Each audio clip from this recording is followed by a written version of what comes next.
Story நேரம் தமிழ் வியூவர்ஸ்க்கு hi. Love beyond the கிரீவோட நெக்ஸ்ட் பார்ட்ல என்ன ஆக போகுதுன்னு இன்னைக்கு வீடியோல பார்க்கலாம்.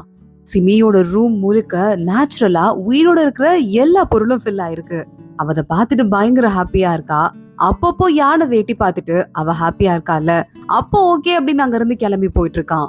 அவன் அங்க இருந்து கிளம்பி போறத பார்த்ததுக்கு அப்புறம் இன்னும் கொஞ்ச நாள் தான் யான் எல்லாமே ரெடி ஆயிட்டே இருக்குன்னு சொல்லிட்டு அதுல இருந்து எனர்ஜி எடுத்து அந்த விளக்கு இருக்குல்ல அதுக்கு கொஞ்சம் கொஞ்சமா எனர்ஜிய செமி கொடுத்துட்டே இருக்கா. கிட்டத்தட்ட நெருங்கிடுச்சு அப்படின்னு சொல்லிட்டு பைச்சா ஒரு இடத்துல உட்கார்ந்துட்டு இருக்கான். ஜிஜி அங்க வரா. பைச்சா, எதுக்காக என்னை இந்த இடத்துக்கு கூட்டு வந்து வச்சிட்டு இருக்க, சொல்ல போறியா இல்லையா? நீ எதுக்காக சிமி ராணியா இருக்கணும்னு இவ்ளோ கஷ்டப்படுற அப்படின்னு ஜிஜிய பார்த்து கேக்குறான். ஏன்னா பைச்சா ஏற்கனவே ராஜாவா இருக்கணும்னு ஆசைப்பட்டு அதனால தப்பு பண்ணி தானே ஜெயிலுக்கே போனா. ஜிஜி பாக்குறா, இதுவரைய நானும் 2-3 ராஜாக்களுக்கு கீழே வேலை பார்த்துட்டேன். ஆனா சிமி இருக்கிறப்போ இந்த இடம் அமைதியா இருக்கிறது, நிம்மதியா இருக்கிற மாதிரி வேற யார்கிட்ட இது வரைய நிம்மதியா இருக்குல்ல. சோ அவளே தொடர்ந்து ராணியா இருந்தா எனக்கு ஹாப்பியா இருக்கும் அப்படின்னு ஜிஜி சொல்றா. இதை கேட்டுட்டு பைச்சா, கரெக்ட் தான், நான் ஒருவேளை ராஜா ஆயிருந்தா கூட இப்போ யான் ராஜாவா இருக்கும் போது எவ்வளவு பிரச்சனை நடக்குது, அதே பிரச்சனை தான் நடந்திருக்கும் அப்படின்னு சொல்ல ஆரம்பிக்கிறான். இங்க அதே மாதிரியே யான் போயிட்டு உட்கார்ந்துட்டு இருக்கான். ஆத்மாக்கள் தொல்லை ரொம்ப அதிகமா இருக்குன்னு சொல்லிட்டு யானுக்கு ஒரு எடுபுடி மாதிரி ஒருத்தர் இருந்தான்ல, அவன் சொல்லிட்டு இருக்கான், நம்ம முடிஞ்ச அளவுக்கு எல்லா ஆத்மாக்களையும் கண்ட்ரோல் கொண்டு வந்துட்டு இருக்கோம் அப்படின்னு. ஆனா யான் கடுப்பாயிட்டே இருக்கான். மத்தவங்க எல்லாம் இங்க இருந்து கிளம்பி போங்க அப்படின்னு சொல்ல எரிச்சலோட அவங்களும் கிளம்பி போயிடுறாங்க. சரியா ஜிஜி எங்க இருக்கான விஷயம் தெரிஞ்சிருச்சு அப்படின்னு தகவல் வருது. யான் நேரா கிளம்பி போயிடுறான். ஜிஜி பாத்துட்டு இருக்கா. என்ன யான், என்ன தேடி இவ்வளவு சீக்கிரம் வந்துட்ட போல அப்படின்னு கேட்க, இங்க பாரு, உன் தலைவி டோக்கன் இருக்குல்ல, அந்த டோக்கனை என்கிட்ட கொடுத்துரு. செகண்ட் லெவல் லீடரா நீ இல்லாம எங்க ஓடி போய் ஒளிஞ்சாலும் எனக்கு அதை பத்தி கவலை கிடையாதுன்னு யான் சொல்றான். யானுக்கும் ஜிஜிக்கும் சண்டை நடக்க ஆரம்பிக்குது. அங்க வர பைச்சா யானை அடிச்சு போட்டுட்டு இருக்கான். யான் பாத்துட்டு இருக்கான். ஓ, பைச்சாவை கூட்டிட்டு, அதாவது உன் பழைய காதலனை கூட்டிட்டு வந்து நிக்கிறதுக்கு தான் இத்தனை நாள் ஒளிஞ்சிருந்தியா அப்படின்னு கேட்க, அம்மா அத விடு, ஆனா சிமியோட அப்பாவை நீ கொலை பண்ணியிருந்திருக்க, அது தெரியாம இத்தனை நாள் கூட இருக்க, அத பத்தி நீ என்ன நினைக்கிற அப்படின்னு ஜிஜி கேக்குறா. யான் உடனே பார்த்து கூட கூட்டு வந்து அவனோட ஆளுங்களே கொண்டு போட்டுடுறான். ஓ ஆளுங்களே கொல்ற, சி வெக்கமாலன்னு ஜிஜி கேட்டுட்டு இருக்கா. பைச்சா பாக்குறான். தலைவன் ஆகணுங்கிறதுக்கான ஆசையில நீ சிமியோட அப்பாவே கொண்டு போட்டுட்ட. ஆனா அதவ கண்டுபிடிக்க முடியாதுங்கிற சாக்கை யூஸ் பண்ணிட்டு கிட்டத்தட்ட 300 வருஷம் அவகிட்டயே 2வது தலைவனா வேலை பாக்குற. உன்ன மாதிரி கேவலமான பிறவி யாராவது இருப்பாங்களான்னு கேட்க, பைச்சா, 300 வருஷத்துக்கு முன்னாடி நான் உன்னை பார்த்து பயந்திருப்பேன். ஆனா இப்ப நான் உன்னோட பவர்ஃபுல் ஆயிட்டேன் அப்படின்னு சொல்லிட்டு பயங்கரமான பவரை யான் காட்ட ஆரம்பிக்கிறான். பைச்சா அவன் அங்க இருந்து கீழே தள்ளுறதுக்கு ட்ரை பண்ணிருக்கான். ஜிஜி பாக்குறா. அவளோட துணை தலைவி டோக்கனை தூக்கி கீழே போட்டுட்டு பைச்சாவை கூட்டிட்டு அங்க இருந்து ஓடி போயிடுறா. இப்ப இனிமே யாரு என்கிட்ட போட்டிக்கு வராங்க நானும் பாத்துடுறேன் அப்படின்னு ரொம்ப திமிரா யான் பேசிட்டு இருக்கான். யான் அங்க இருந்து நேரா கிளம்பி சிமி கிட்ட வந்து, இன்னைக்கு நம்ம கண்டிப்பா செலிப்ரேட் பண்ணியே ஆகணும், நீயும் நானும் மீட் பண்ணி 300 வருஷம் ஆகுதுன்னு சொல்ல சிமி பாக்குறா. கண்டிப்பா இன்னைக்கு நானும் செலிப்ரேட் பண்ணியே ஆகணும்னு தான். 300 வருஷத்துக்கு முன்னாடி எங்க அப்பா திடீர்னு இறந்து போயிட்டாரு. ஆனா இன்னைக்கு என் அப்பாவை கொண்டவிட நான் பழி வாங்க போறேன் அப்படின்னு சிமி சொல்றா. கொஞ்சமா ஷாக் ஆயிடுறான் யான். என்னது, உனக்கு தெரிஞ்சிருச்சா அப்படின்னு கேக்குறான். நீ எங்க பேசினது என் காதுல விழுந்துச்சுன்னு சொல்ல, நான் தலைவனாகணும்னு ஆசைப்பட்டேன், அதனால வேற வழியே இல்லாம உங்க அப்பாவை கொல்ல வேண்டியதா போயிடுச்சு. ஆனா அப்பயும் உனக்காக கிட்டத்தட்ட 300 வருஷமா எந்த கம்ப்ளைண்ட்டும் சொல்லாம உனக்கு அடுத்தவனா வேலை பார்த்துட்டு இருக்கேன். அது உனக்கு புரியலையா நான் உன் மேல எவ்வளவு பாசம் வச்சிட்டு இருக்கேன்னுட்டு? இன்னுமா உனக்கு புரியல சிமி? உனக்காக நான் பார்த்து பார்த்து ஒவ்வொன்னையும் பண்ணிட்டு இருக்கேன். மனுஷ உலகம் தானே உனக்கு பிடிச்சிருக்கு, ஒன்னும் கவலைப்படாத, நான் தலைவனாயி மனுஷ உலகத்தை ஒன்னா இணைச்சிருவேன். அதுக்கப்புறமா நீயும் நானும் எங்க வேணா போலாம், கவலையே பட வேண்டான்னு சொல்ல சிமி பாக்குறா. என் அப்பாவை கொண்டுட்டு என்கிட்ட இப்படி பேச உனக்கு எவ்வளவு தைரியம்னு கேட்க, உன் அப்பாவை நான் கொல்லாம இருந்திருந்தா என்ன நீ லவ் பண்ணிருப்பியா அப்படின்னு யான் கேக்குறான். வாய மூடுறா அப்படின்னு சொல்லிட்டு கையில இந்த வெப்பன் எடுத்துட்டு ஒரு மேஜிக்க போட அவ அத்தனை நாள் சேர்த்து வச்சிருந்த பவர் சுத்தி இருக்கிற எல்லா மதுரக்கட்டையும் உடைச்சிருது. யானை கூட்டிட்டு சிமி வேகமா சண்டை போடுறதுக்காக மெயின் தண்டனை ஹால் இருக்கும்ல அங்க வந்துடுறா. இங்க முடிக்கணும்னு ஆசைப்படுறியா அப்படின்னு யான் கேட்டுட்டு இருக்கான். சிமி பாத்துட்டு இருக்கா. அங்க உள்ள அவளுக்கு தண்டனை கிடைக்கும் போது அவளோட அந்த குட்டி விளக்கு இருக்கும்ல அதெல்லாம் எடுத்து உள்ள வச்சிருக்காங்க. அவளோட பதவிக்கான சக்தியையும் உள்ள வச்சிருக்காங்க. அதனாலதான் இத்தனை நாள் அவளால வெளியே வர முடியாம இருந்திருக்கு. அது ரெண்டையும் முதல் ஆளா சிமி வெளியே வந்ததும் அத அவளுக்குள்ள வச்சுக்கிறா. யான் கையில வெப்பன் எடுக்கிறான். சிமியோட சண்டை போட ஆரம்பிக்கிறான். சண்டை போட்டுட்டு இருக்கும் போதே அந்த இடத்துக்கு பைச்சாவும் ஜிஜியும் வந்துடுறாங்க. ஆனா இவள்கிட்ட ஒரு சின்ன விளக்கு இருக்கும்ல, இப்ப கூட உள்ள வச்சு சக்தி எல்லாம் சேர்த்துட்டு இருந்தால, அந்த விளக்கை எடுத்துட்டு அங்க இருந்து இவன் ஓடி போயிடுறான்.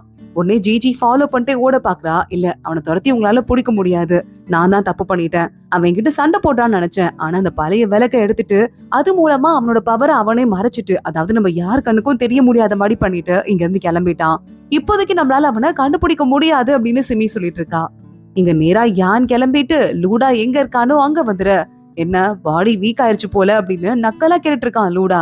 உடனே இதுக்கு யான் பாத்துட்டு இருக்கான். லூடாவை 2 அடி அடிச்சுட்டு உன்கிட்ட இருக்கிற எல்லா சக்தியும் நான் போனா போதுன்னு பிச்சை போட்டது.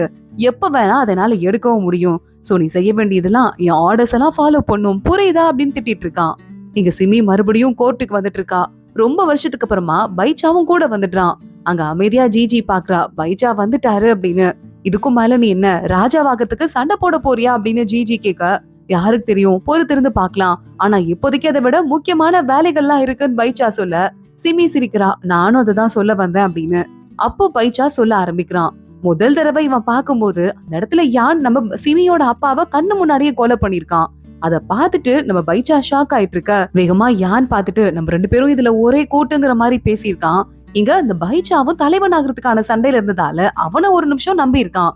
ஆனா யான் நம்ம பைச்சா மேலேயே பழிய போட்டு அவனை ஜெயிலுக்கு அனுப்பிட்டு இத்தனை நாள் சிமி கூடயே இருந்திருக்கான். உடனே சிமி கேட்டுட்டு, என் அப்பா காதலுக்காக கண்மூடித்தனமா சாக மாட்டாருன்னு மட்டும் எனக்கு நல்லாவே தெரியும். ஆனா ஒண்ணு, இதுக்கு நான் பழி வாங்காம விட மாட்டேன். 5 வருஷத்துல யான் என்னென்னலாம் தப்பு பண்ணிருக்கானோ அதை பத்தி ஃபுல்லா விசாரிங்க. ஃபுல்லா எல்லாத்தையும் நம்ம கண்ட்ரோல்குள்ள கொண்டு வாங்கன்னு சொல்ல அட்டூழியம் பண்ண ஆத்மாக்கள் எல்லாம் கைது பண்றாங்க. தலைவி வந்துட்டாங்கன்னு அங்க இருக்கிற மத்த ஆத்மாக்கள்லாம் பயங்கரமா ஹாப்பி ஆயிடுறாங்க. இங்க என்ன பக்கம் சிமி அரியணையில உட்கார்ந்துருக்கா. மத்த அத்தனை பேரும் வந்துடுறாங்க. இங்க வா, நீ கொஞ்சம் முன்னாடி வாயன்னு சொல்லிட்டு ஒருத்தன் எடுபடியா இருந்தான்ல, அவனை சிமி கூப்பிடுறா. மத்தவங்க எல்லாம் இவன் தான். அப்படியே யான் என்ன சொல்றானோ கோல கும்பிடு போட்டு நடந்துட்டு இருந்தான்னு அப்படி போட்டு கொடுக்க ஆரம்பிக்கிறாங்க. ஆனா அவன் அப்படி காலில் விழுந்து, நீங்க சொன்ன மாதிரியே நீங்க போனதுக்கு அப்புறமா நான் யான் கூட க்ளோஸா இருந்து அவர் என்னெல்லாம் பண்ணாரோ அதை நோட் பண்ணிருக்கேன். தேங்க்யூ மேடம், என்ன நம்பி இந்த பதவியை கொடுத்ததுக்குன்னு சொல்ல, என்னது சிமி மேடம் கொடுத்த பதவியாலதான் இந்த மாதிரி நீ ஆக்ட் பண்ணியா, இது முன்னாடியே சொல்லியிருந்துக்கலாம்னு சொல்லிட்டு ஆளாளுக்கு பயங்கரமா ஹாப்பி ஆயிடுறாங்க. இங்க இன்னொரு பக்கம் நமக்கு துவான்ஷுவை காட்டுறாங்க. துவான்ஷு 2 அசிஸ்டன்ட் கிட்ட பேசிட்டே உள்ள வந்துட்டு இருக்கான். அங்க வந்து பார்த்தா சிமி நிக்கிறா. கிட்டத்தட்ட 5 வருஷத்துக்கு அப்புறமா துவான்ஷு சிமிய பாக்குறான். அங்க மத்த அசிஸ்டன்ட்டுங்க, உனக்கு அறிவில்ல, இவ்வளவு லேட்டா வரேன்னு கேட்க கூட இருக்கிற பையன் அவளை இழுத்துட்டு போயிடுறான். நீ வா இங்க இருந்து போலான்னு. சிமி துவான்ஷுவை பார்த்து சிரிக்க துவான்ஷு ஓடி போய் அவளை கட்டி பிடிச்சுக்கிறான்.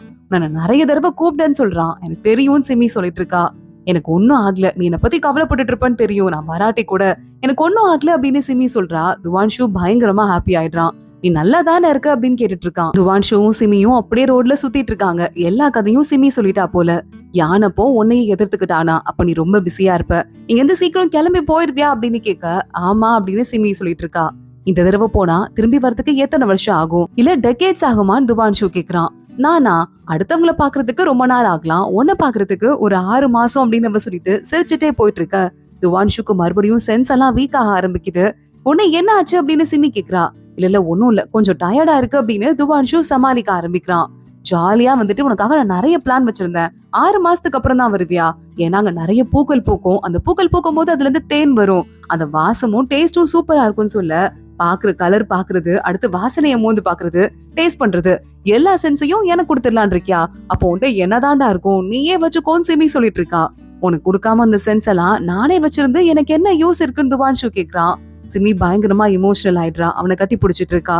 நீ வந்துட்டல, எனக்கு அதுவே போதும் அப்படின்னு சொல்லிட்டு இருக்கா. இங்க பார்த்தா அடுத்த நாள் நம்ம துவான்ஷுக்கு ப்ரொமோஷன் கிடைக்குது. தளபதியில இருந்து மார்ஷல் ஆயிடுறான். மார்ஷல் ஆயிட்டாருன்னு எல்லாரும் ஆளுக்கு பாராட்டிட்டு இருக்காங்க. நம்ம துவான்ஷு அதெல்லாம் செலிப்ரேட் பண்ணி முடிச்சுட்டு இருக்கிறதுலே நல்ல சாப்பாடா எடுத்துட்டு அங்க இருந்து சிமிய பாக்குறதுக்கு கிளம்புறான். அங்க நம்ம சின்னு வரான். சின்னு 5 வருஷத்துல வளர்ந்து பெரிய பையனாட்டு இருக்கான். அக்காவை நானும் பார்க்க வருவேன்னு அடம் பிடிச்சு அங்க கிளம்பி போயிட்டு இருக்கான். அதுக்குள்ள சிமிக்கு டேஸ்ட் பண்ற சென்ஸ நம்ம துவான்ஷு கொடுத்திருப்பான் போல. ஒயின் எல்லாம் உட்காந்து குடிச்சிட்டு இருக்கா. அதுக்குள்ள நம்ம சின்னுவும் துவான்ஷுவும் எல்லா சாப்பாடையும் எடுத்து அடுக்கி வச்சிட்டு இருக்காங்க. அப்போ சிமி பாக்குறா, சூப்பரா இருக்கு, கறி ரொட்டியில இவ்ளோ டேஸ்ட் இருக்குமா, அதனாலதான் சின்னு ஒரே சிட்டிங்ல நீ 8 ரொட்டி சாப்பிடுவியான்னு கேட்டுட்டு மின்னல் வேகத்துல அவ சாப்பிட ஆரம்பிக்கிறா. 10 ரொட்டி சாப்பிட்டுறா. அக்கா போதும், நீ நிறுத்து, எல்லாத்தையும் நீயே காலி பண்றேன்னு சொல்லிட்டு சின்னு திட்டிட்டு இருக்கான். கரெக்டா அந்த நேரமா பார்த்து நம்ம எடுபுடி இருக்கான்ல ஃபெங்கி, அவன் வந்துட்டு இருக்கான். வா எனக்கு பவர் இல்ல, இந்த ஒயினை கொஞ்சம் சில் பண்ணி கொடுன்னு கேட்டுட்டு அதை நம்ம சிமி வாங்கி குடிச்சிட்டு இருக்கா. அக்கா நீங்க இல்லாதப்போ துவான்ஷு அண்ணா என்ன கொடுமைப்படுத்தினாரு, எப்படி திரும்ப வந்து டார்ச்சர் பண்ணாருன்னு சொல்லிட்டு சின்னு கம்ப்ளைண்ட் பண்ண. அப்படியா பண்ண துவான்ஷு, அப்படிதான் பண்ணும், இன்னும் நல்லா பண்ணுன்னு சொல்லிட்டு சிமி சிரிக்கிறா. நீங்க 2 பேரும் ஜோடி சேர்ந்துட்டு என்ன கவுத்து விடுறீங்களான்னு சொல்லிட்டு சின்னு கத்த ஆரம்பிக்கிறான். சரி நல்ல பையன்லன்னு சொல்லிட்டு சிமி நம்ம சின்னுவ கொஞ்சிட்டு இருக்கா. பெங்கி தலை விடுறான். என்னையும் கொஞ்சங்க, நானும் உங்க குடும்பத்தோட கடைசி பேரன் தானே அப்படின்னு சொல்லிட்டு சிமி சிரிக்க ஆரம்பிக்கிறா. தலையை தள்ளி விட்டு போட அந்த பக்கம். எல்லாரும் சேர்ந்து ரொம்ப ஹாப்பியா இருந்துட்டு இருக்காங்க. அடுத்தவங்க 2 பேரும் கிளம்புனதுக்கு அப்புறமா துவான்ஷு சிமி உட்கார்ந்துட்டு இருக்காங்க. சிமி அவங்க கண்ணு முன்னாடியே நான் கிளம்ப வேண்டிய நேரம் வந்துருச்சுன்னு போயிடுறா. அங்க இருந்து சிமி போனதுமே துவான்ஷுக்கு வாயில இருந்து ரத்தமா துப்ப ஆரம்பிக்கிறான். சின்னு பயந்து போயிடுறான். நேரா அவனை கூட்டு வந்து ஃபெங்கி செக் பண்றான். சின்னு நீங்க இருந்து வெளியே போ, நான் அவர் கூட தனியா பேசணும்ட்டு துவான்ஷு வெளியே அனுப்பிடுறான். நீ இது சிமிக்கு சென்ஸ் எல்லாம் குடுக்கறதால உனக்கு பயங்கரமா பேக்லாஷ் ஆயிட்டு இருக்கு. உன்னால உன் உடம்பையே கண்ட்ரோல் பண்ண முடியாம போயிட்டு இருக்குன்னு சொல்ல, இந்த விஷயத்த பத்தி யார்கிட்டயும் சொல்லாதீங்க, சிமிக்கே தெரியக்கூடாது. இன்னும் எத்தனை நாளைக்கு இந்த சென்ஸ் என் கூட இருக்கும்னு தெரியல. ஆனா அவளுக்கு நான் குடுக்கற வரைய அவ ஹாப்பியா இருப்பா. என்ன ரொம்ப நாள் ஞாபகம் வச்சுக்குவாள் அப்படின்னு துவான்ஷு சொல்லிட்டு இருக்கான். அடுத்து அவனோட அசிஸ்டன்ட் பொண்ணு ஓடி வந்துட்டு இருக்கா. சொங்கோட படைகள் மறுபடியும் வந்துட்டாங்க. இந்த தடவை உங்களுக்கு வலினா என்னன்னு தெரியலன்னு சொல்ல, படைகள் ரெடி பண்ணு, நான் லீட் பண்ணி கூட்டு போறேன் அப்படின்னு துவான்ஷு கிளம்ப ஆரம்பிக்கிறான். லூடா ஏதோ ஒரு அம்புல விஷம் ஒண்ணு ரெடி பண்ணிட்டு இருக்கான். இந்த விஷத்தை ஹெல்ப் பண்றது யான் தான் போல. இந்த தடவை துவான்ஷு வந்து சண்டைக்கு வந்தானா திரும்பி போக கூடாது, தீத்து கட்டிருங்கன்னு யான் சொல்லிட்டு இருக்கான். அதே மாதிரி சொங்கோட படைகள் 3 நாளா நம்ம துவான்ஷுவை சுத்தி வட்டம் போட்டுடுறாங்க. அண்ணான்னு சொல்லிட்டு சின்னு துவான்ஷுக்கு ஹெல்ப் பண்றதுக்கு ஓடி வர, சின்னுவை தள்ளி விட்டுட்டு துவான்ஷு அவனை தாக்க வர அம்ப அவனோட நெஞ்சில வாங்கிடுறான். அப்படியே பயங்கரமா அதுல விஷம் இருக்கு போல. நெஞ்சில இருந்து ரத்தம் எல்லாம் நொரைச்சு வர ஆரம்பிக்குது. சிமி பாத்துட்டு இருக்கா. பைச்சா கூடயும் நம்ம ஜிஜி கூடயும் சேர்ந்துட்டு 5 வருஷத்துல என்னெல்லாம் பிரச்சனை நடந்ததோ அதெல்லாம் சரி பண்றதுக்கு ட்ரை பண்ணிட்டு இருக்கா. ஜிஜி கேக்குறா, என்னம்மா துவான்ஷுவை ரொம்ப மிஸ் பண்றியான்னு கேட்க, நீங்க கேட்டதுக்கு அப்புறம் ஒரு மாதிரி எனக்கு படபடப்பா இருக்கு, நான் போய் அவனை பாத்துட்டு வரேன் அப்படின்னு சிமி அங்க இருந்து கிளம்புறா. பார்த்தா அங்க ஒரு பெரிய குடலுக்குள்ள நம்ம துவான்ஷுவை வச்சு அத்தனை பேர் நிறைய பேர் வந்து ட்ரீட்மெண்ட் பாத்துட்டு இருக்காங்க. ரத்தம் நிக்காம போயிட்டு இருக்கு. இதுல ஏதோ ஒரு விஷம் இருக்கு. இந்த விஷத்துக்கு மாத்து மருந்து என்னன்னு தெரியல. அது கிடைச்சாதான், நாளைக்குள்ள கிடைச்சாதான் காப்பாத்த முடியும்னு டாக்டர் சொல்லிட்டு இருக்காரு. சின்னு அங்க சிமி நிக்கிறத பாத்துடுறான். மத்த யாரு கண்ணுக்கும் சிமி தெரியல. எல்லாரையும் சின்னு வெளியே போ சொல்றான். அக்கா 3 நாள் ரவுண்டு போட்டாங்கக்கா, அண்ணனை காப்பாத்துறதுக்கு போகவே முடியல. அப்புறம் இப்படி ஆயிடுச்சுன்னு சொல்ல, 3 நாளா என்ன ஒரு நாள் கூட அவன் கூப்பிடவே இல்லைன்னு சொல்லிட்டு சிமி அழுதுட்டே பாத்துட்டு இருக்கா. நீ வந்து நல்லா பாத்துக்கோ, நான் சீக்கிரமா நாளைக்குள்ள மருந்தோட வரேன் அப்படின்னு அங்க இருந்து கிளம்பி போறா. நேரா லூடா இருக்கிற இடத்துக்கு வந்துடுறா. லூடாவ ஓங்கி ஒரு அடி அடிச்சுட்டு மருந்த கொடுன்னு கேக்குறா. உண்மையாவே துவான்ஷு மேல உங்களுக்கு ரொம்ப தான் பாசம் போல, நீங்களே என்ன தேடி வந்துட்டீங்க அப்படின்னு சொல்லிட்டு இருக்கான் லூடா. அது மட்டும் இல்லாம என்ன கொல்றதுனா கொண்டுக்கோங்க, என்னதான் இருந்தாலும் நான் செத்து போனதுக்கு அப்புறம் என் மூளையை திருப்பி பார்க்க முடியாது பாருங்க. நீங்க இப்போ நான் கேக்குறத கொடுத்தா மட்டும்தான் நான் உங்களுக்கு அந்த மாத்து மருந்த கொடுப்பேன். உங்ககிட்ட அந்த குட்டி ஜேடு டோக்கன் இருக்குல்ல, அதான் அந்த மந்திர விளக்கு, அது எனக்கு வேணும்னு கேட்க, ஓ யானுக்கு தெரிஞ்சவனா நீனு, இப்பதான் எனக்கு எல்லா விஷயமும் புரியுது. எல்லாரும் சாக்கதான் போறாங்க. இன்னைக்கு செத்தா என்ன, நாளைக்கு செத்தா என்ன, இதுக்கெல்லாம் நான் அதை கொடுப்பேன்னு நினைச்சிட்டு இருக்கியான்னு சொல்லிட்டு சிமி அங்க இருந்து கிளம்பி போயிடுறா. லூடாவால இதை நம்பவே முடியல. சிமி நேரா அவங்க அப்பாவோட கல்லறை இருக்கு போல அங்க போயிடுறா. இப்ப அவங்கள பார்த்து ரொம்ப நாள் ஆச்சு இல்லப்பா. எல்லாரும் எதுக்குதான் இந்த தலைவி பதவிக்கு ஆசைப்படுறாங்கன்னே புரியல. இந்த பதவிக்கு நான் வந்ததுல இருந்து பண்ற ஒரே வேலை சாக்ரிஃபைஸ் மட்டும் தான். இங்க வந்து ஜாலியா இருக்க முடியும்னு நினைச்சிட்டு இருக்காங்கப்பா. ஆனா நமக்கு பிடிச்ச எதையுமே கூட நம்மளால அடைய முடியாதுங்கிற விஷயம் அவங்களுக்கு தெரிய மாட்டேங்குது. சாக்ரிஃபைஸ் மட்டும் தான் பண்ணணும்னு சொல்லிட்டு நான் என்னப்பா பண்றது, அந்த விலகை கிட்ட இல்லாட்டி கூட என்னால ஜெயிக்க முடியும். ஆனா நீங்க என்ன பார்த்து ரொம்ப டிசப்பாயிண்ட் ஆவீங்கல்லப்பான்னு கேட்டுட்டு சிமி அங்க இருந்து கிளம்பிடுறா. நேரா துவான்ஷு கிட்ட போயிட்டு இருக்கா. துவான்ஷு என்ன ஆச்சுன்னு தெரியல, கண்ணு முடிச்சிடுறான். சிமிய பாக்குறான். நீ வண்டியா அப்படின்னு கேட்க, 3 நாளா உன்னை புடிச்சு வச்சிருக்காங்க, ஏன் என்ன கூப்பிடல அப்படின்னு கேட்டுட்டு இருக்கா. நான் பாரு போர் பண்ணிட்டு இருக்கேன், அடிக்கடி மாட்டுவேன். அப்படி ஒவ்வொரு தடவை நான் மாட்டும் போது உன்னை கூப்பிடணும்னா சிமி நீ டயர்ட் ஆயிருந்திருப்ப அப்படின்னு துவான்ஷு சொல்லிட்டு இருக்கான். சிமி கண்ணுல கோவம் தெரியுது. என்னாச்சு சிமின்னு கேட்க, துவான்ஷுவை மறுபடியும் படுக்க வச்சு அவன் மேல அப்படியே கைய வச்சு சிமி முகத்தை வச்சு படுத்துட்டு இருக்கா. கொஞ்ச நேரத்துக்கு அப்புறமா, எனக்கு ரொம்ப வலிக்குது சிமி, இன்னும் எனக்கு காயம் ஆறலன்னு சொல்ல, உன் காயத்தை ரொம்ப நேரமா நான் போட்டு அழுத்திட்டு இருக்கேன், இப்பதான் ஆனா உனக்கு சொரண தெரியுது, உன் சென்ஸ் எல்லாம் கொஞ்சம் கொஞ்சமா போகுதா அப்படின்னு சொல்லிட்டு சிமி கேட்க ஆரம்பிக்கிறா.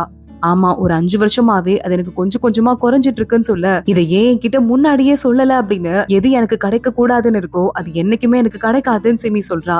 சிமி சென்ஸ் எல்லாம் வீக் ஆகுறதால உனக்கு ஏதாவது சென்ஸ் வேணும்னா கேளு, நான் இப்பவே கொடுக்குறேன்னு துவான்ஷு சொல்லிட்டு இருக்கான்.